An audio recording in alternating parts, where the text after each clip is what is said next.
আশিস। জি মা। তোর কফি নে বাবা। Thank you mom. থামুন। সোনাই, সোনাই।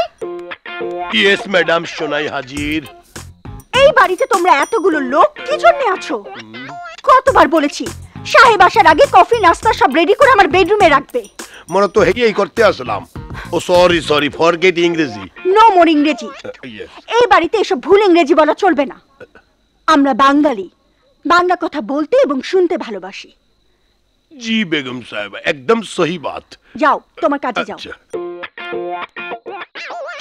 এই যে শাশুড়ি আম্মা, আপনি তো দেখছি আচার ব্যবহার সব ভুলে গেছেন।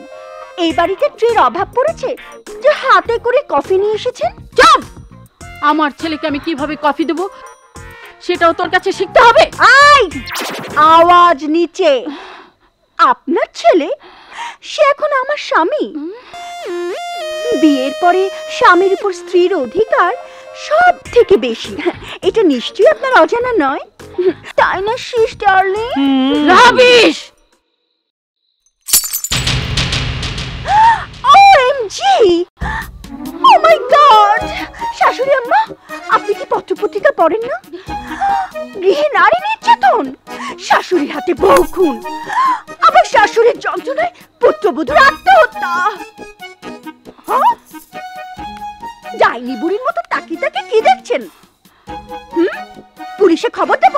হ্যাঁ? ছি ডার্লিং, এসব বলে না। আফটার অল আমার মম। Sorry mom. থাক। আশিস সাহেব, আপনার বাবা কবে আসবেন সেটা জানতে পারি কি? আমি তা তো জানি না মা। ইয়েস! তাহলে এতদিনে আমার প্রয়োজন বোধ হয়েছে। হতেই হবে। তাহলে বাঁচা ধন, আজই চলে আসি। তুমি আমার বন্দি জীবনের অবসান ঘটাও। প্লিজ বাবা, আর একটু ওয়েট করো। এখন রাখি, তোমার বৌমাকে আবার কফি বানিয়ে দিতে হবে। এই এই, কি বলছিস এসব? কোত্থেকে তোর এই বৌমা জুটলো? আরে বাবা, আমার বৌমা না, তোমার বৌমা। তোমার। আমি সিদ্ধান্ত নিয়েছি, এভাবে আর চলতে পারে না। বলতে পারো তুমি কি পেয়েছি আমি তোমার কাছ থেকে?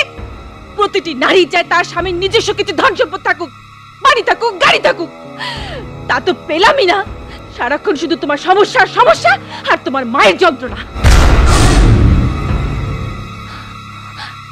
আমি ডিভোর্স চাই। কি বললে? কি বললে রুমু? ডিভোর্স? না রুমু, না। এত বড় শাস্তি তুমি আমাকে দিও না রুমু। অন্তত আমাদের সন্তানের মুখের দিকে তাকিয়ে এমন কথা তুমি বলো না। আমি কাল সকালেই মাকে গ্রামের বাড়ি দিয়ে আসবো। তোমার সেই দৌড় তোমার দেখা আছে। তোমার সব কথা শুধু মুখে, ভেতরে তুমি একটা ভেজা বিড়াল।